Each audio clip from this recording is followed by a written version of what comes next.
प्रश्न 1। कवि आत्मकथा लिखने से क्यों बचना चाहता है? उत्तर। कवि आत्मकथा लिखने से इसलिए बचना चाहता है क्योंकि जहां उसे अपनी दुर्बलताओं और कमियों का उल्लेख करना पड़ेगा, वहीं आत्मकथा लिखने से उसकी पुरानी यादें ताज़ा हो जाएंगी, जिससे आत्मकथा पढ़ने वाले उसके बारे में जान जाएंगे और वह स्वयं उपहास एवं व्यंग्य का पात्र बन जाएगा।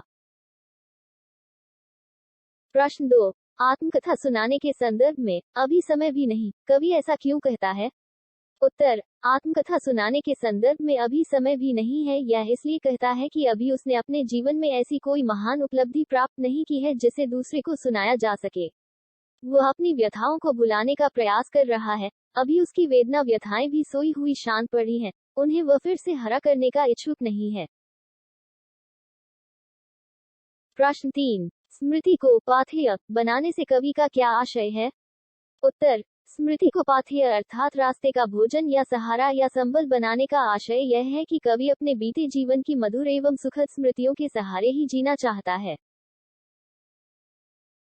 प्रश्न 4। भाव स्पष्ट कीजिए। कब मिला कहाँ वह सुख जिसका मैं स्वप्न देखकर जाग गया? आलिंगन में आते आते मुझसे क्या कर जो भाग गया? उत्तर। भाव पंक्तियों का भाव यह है कि कवि ने अपने जीवन में प्रिया के प्रेम रूपी जिन सुखद क्षणों की प्राप्ति की आशा की थी, वे सुखद क्षण उसके आलिंगन में आते आते उससे दूर हो गए। इससे उसे लगा कि इस संसार में सुख की कल्पना छलावा मात्र है। वह थोड़ी सी झलक दिखाकर हमसे दूर हो जाता है। ख। जिसके अरुण कपोलों की मतवाली सुंदर छाया में अनुरागिनी उषा लेती थी निज सुहाग मधुमाया में। उत्तर। भाव कवि के कथन का भाव यह है कि वे भी क्या दिन थे जब प्रिया के साथ मधुर चांदनी में बैठकर बातें करने के साथ साथ खूब खिलखिलाकर हंसा करते थे। प्रिया का मनमोहक मुख सौंदर्य उषाकालीन लालिमा से भी बढ़कर मस्त कर देने वाला था।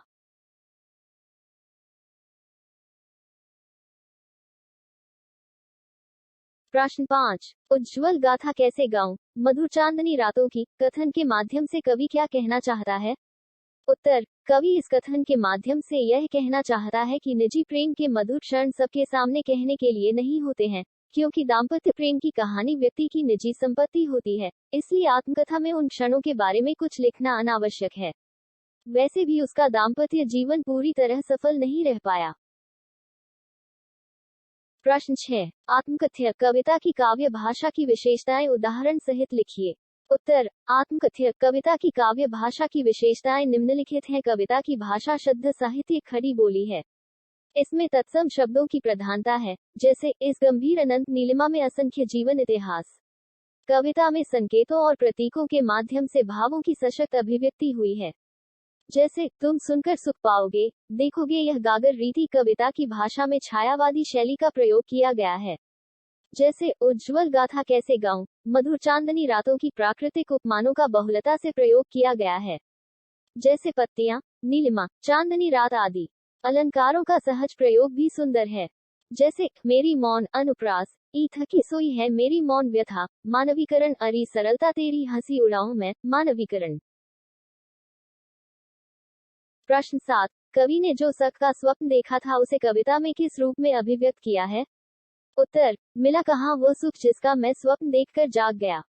आलिंगन में आते आते मुझसे क्या कर जो भाग गया? जिसके अरुण कपोलों की मतवाली सुंदर छाया में अनुरागिनी उषा लेती थी निज सुहाग मधुमाया में।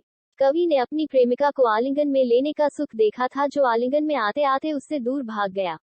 वे मधुर चांदनी में प्रेम भरी बातें कर रहे थे, आपस में खिलखिला रहे थे। उसकी प्रिया के गालों की लालिमा उषाकालीन लालिमा से भी सुंदर प्रतीत हो रही थी।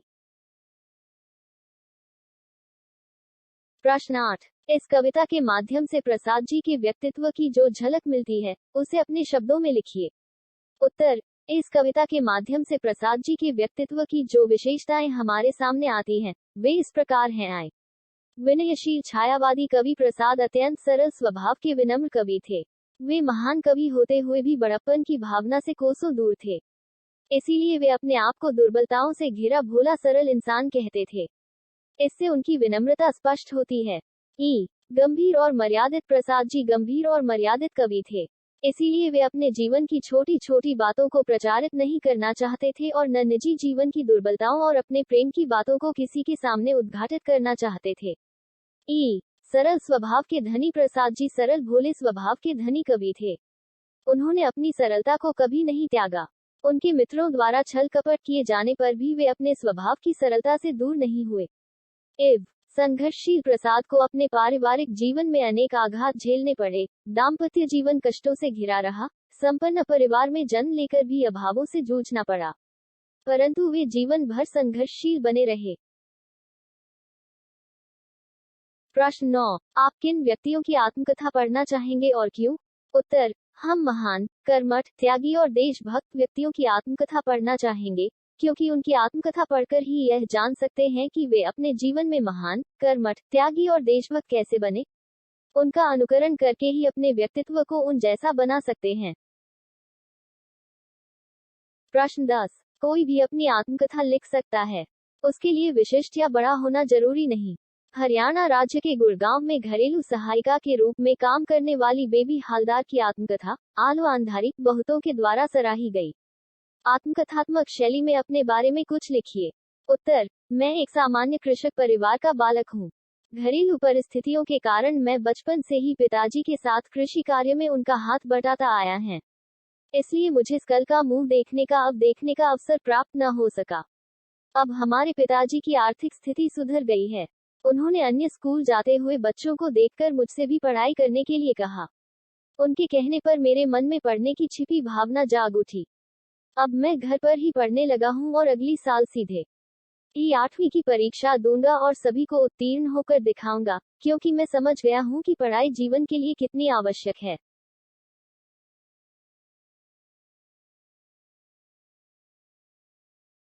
प्रश्न 1। आत्मकथ्य काव्यांश में प्रतिकार्य क्या है? उत्तर, इसका प्रतिकार्य यह है कि इस नाशवान संसार में दुहक तकलीफों का कोई अंत नहीं है। प्रश्न 2। कवि अपनी दुर्बलता क्यों नहीं कहना चाहते?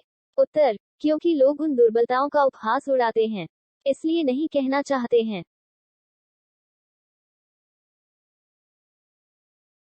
प्रश्न 3। कवि अपनी आत्मकथा क्यों नहीं लिखना चाहता है? उत्तर, इसलिए कि उनकी भूलें सबके सामने प्रकट हो जाएंगी और सब उनके स्वभाव की सरलता की हंसी उड़ाएंगे।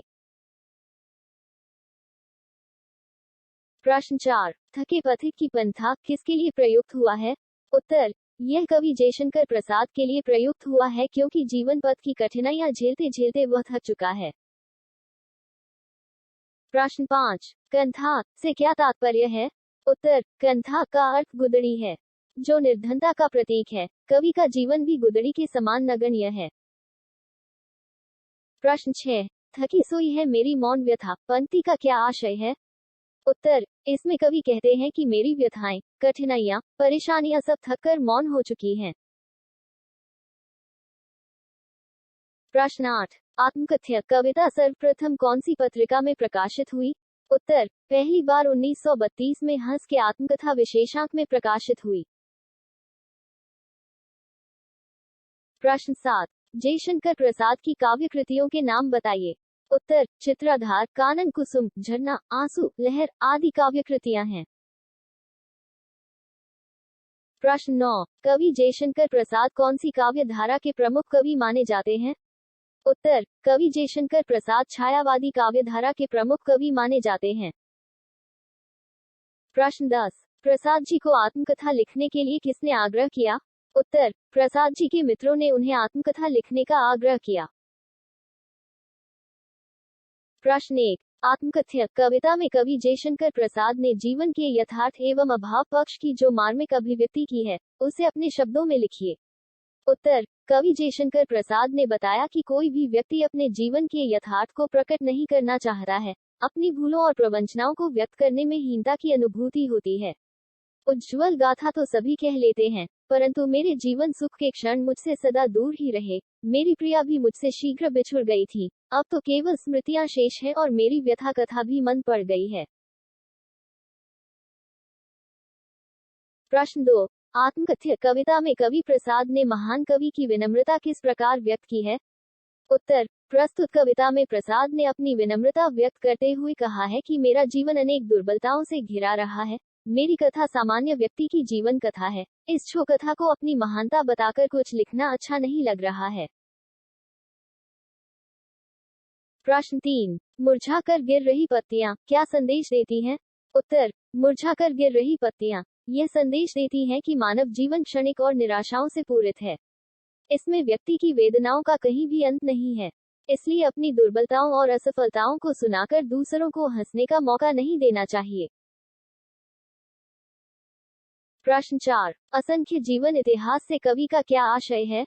स्पष्ट कीजिए। उत्तर। असंख्य जीवन इतिहास से कवि का आशय अनगिनत लिखी आत्मकथाओं से है, जिनमें लेखकों ने अपने जीवन की दुर्बलताओं और कमियों का उल्लेख किया है।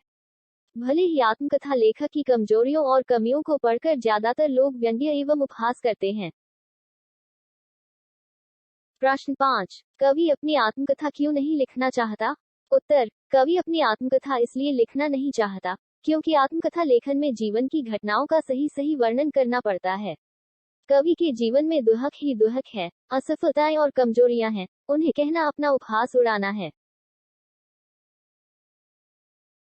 प्रश्न 6। कवि के अनुसार कौन अपना व्यंग्य मलिन उपहास करते रहते हैं और क्यों? उत्तर। कवि के अनुसार आत्मकथा लेखक अपनी कथा लिखकर अपनी दुर्बलताओं पर प्रकाश डालते रहते हैं। उनमें वे बुरे अनुभव मानो उनके जीवन पर व्यंग्य करते हुए प्रतीत होते हैं। इस प्रकार उनकी आत्मकथा स्वयं अपना मजाक उड़ाती हुई प्रतीत होती है। प्रश्न 7। देखो, यह गागर रीति। गागर रीति से कवि का क्या अभिप्राय है? उत्तर। गागर रीति से कवि का अभिप्राय है खाली घड़ा, अर्थात उपलब्धियों से रहित एवं असफल जीवन। खाली घड़े की तरह कवि का जीवन भी महत्वहीन है। उसके जीवन में ऐसी कोई विशेष उपलब्धि नहीं है जिसे वह आत्मकथा के माध्यम से बतलाए। प्रश्न 8। कवि अपनी सरलता की हंसी उड़ाने से क्यों बचना चाहता है? उत्तर। स्वभाव की सरलता के कारण ही कवि को उसके सयाने दोस्तों ने धोखा दिया है। अतः वह अपनी आत्मकथा लिखकर अपनी कमजोरियों और दुखद घटनाओं की स्मृतियों को दोहराता है तो उसकी सरलता उपहास का पात्र बनेगी। वह इससे बचना चाहता है। प्रश्न 9। कवि किसे विडंबना मानता है और क्यों? उत्तर। कवि अपने स्वभाव की सरलता को दोष नहीं देना चाहता है। उसे सरलता के कारण ही अनेक कष्ट सहने पड़े। इसे ही वह विडंबना अर्थात अपना दुर्भाग्य मानता है, क्योंकि सरलता के कारण झेले गए कष्टों को वह बुरा नहीं मानता है। प्रश्न 10। उज्ज्वल गाथा कैसे गाऊं? कवि की उज्ज्वल गाथा कौन सी थी? उसे वह क्यों नहीं गाना चाहता? उत्तर। कवि की उज्ज्वल गाथा प्रिया के साथ मधुर मिलन के क्षण थे। वह उसके बारे में इसलिए बताना नहीं चाहता क्योंकि उस पर वह अपना व्यक्तिगत अधिकार मानता है और उन्हीं मधुर क्षणों की स्मृतियों के सहारे अपना शेष जीवन जीना चाहता है।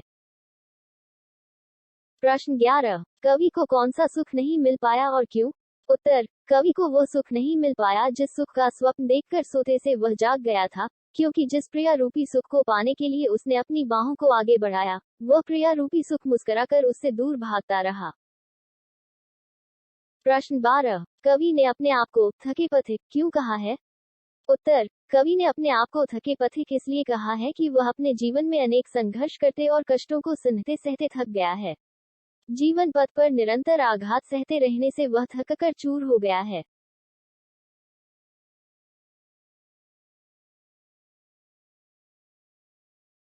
प्रश्न 13। संकलित कविता के आधार पर बताइए कि जयशंकर प्रसाद की जीवन यात्रा कैसी रही? उत्तर। कवि को अपने जीवन के विभिन्न मोड़ों पर कष्टों का सामना करना पड़ा। वह पारिवारिक स्नेह एवं दाम्पत्य प्रेम का पूरा उपभोग नहीं कर सका। साथ ही उसने अपने मित्रों से धोखा खाया, जिसके कारण वह अपनी भोली आत्मकथा को मन ही मन छिपाए जीवन जीता रहा। प्रश्न 14। बड़ी कथाएं आज कहूं से कवि का क्या तात्पर्य है? वह ऐसा क्यों नहीं कहना चाहता है? उत्तर। बड़ी कथाओं से कवि का तात्पर्य महान बातों से है, अर्थात अपने संबंध में बड़ा चढ़ाकर अपनी उपलब्धियों का बखान करने से है। कवि अपनी सामान्य जिंदगी को बड़ी बड़ी बातें करके उसे महान सिद्ध नहीं करना चाहता है।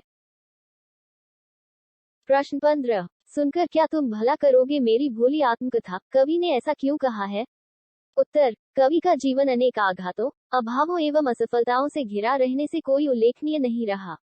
इसलिए उसके जीवन में कुछ भी महान नहीं है जिसको जानकर कुछ भी सीखा नहीं जा सकता है। इसी कारण कवि कहता है कि ऐसे जीवन के बारे में जानना व्यर्थ है।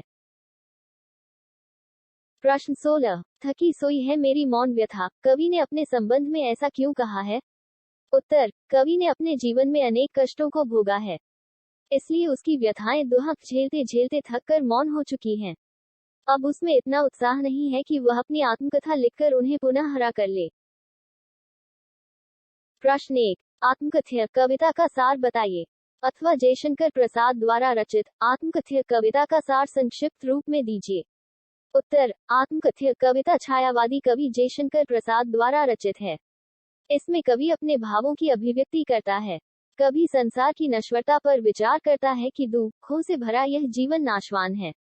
कठिनाइयों और परेशानियों के अलावा इसमें बताने को कुछ भी नहीं है। कवि का कहना है कि उसके जीवन की गागर तो खाली है।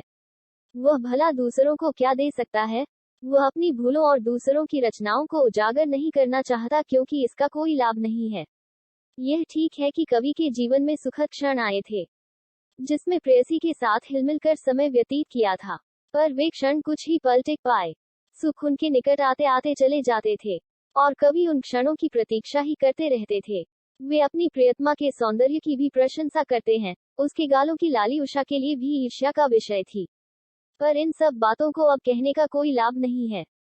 उसकी कथा में दूसरों को कुछ भी नहीं मिल पाएगा। प्रश्न 1। जयशंकर प्रसाद का जीवन परिचय संक्षिप्त में दीजिए। अथवा छायावादी कवि जयशंकर प्रसाद के कृतित्व एवं व्यक्तित्व पर प्रकाश डालिए।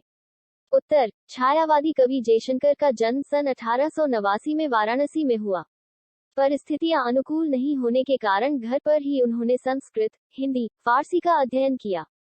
इनका आरंभिक जीवन अत्यंत संघर्षमय रहा। महाकवि प्रसाद बहुमुखी प्रतिभा के धनी थे। इन्होंने नाटक, कहानी, उपन्यास, आलोचना, कविता आदि सभी विधाओं पर उच्च कोटि का साहित्य रचा। आंसू, लहर, झरना, कामायनी, चित्राधार, प्रेमपथिक, करुणालय आदि इनकी कालजयी कृतियां हैं। इन्होंने चंद्रगुप्त, स्कंदगुप्त, विशाख, ध्रुवस्वामिनी, राज्यश्री, अजातशत्रु, एक बूंद आदि नाटक, कंकाल, तितली, इरावती आदि उपन्यास लिखे। आकाशदीप, प्रतिध्वनि, पुरस्कार, आंधी, छाया आदि कहानी संग्रह लिखे। सन 1937 में इनका निधन हो गया था।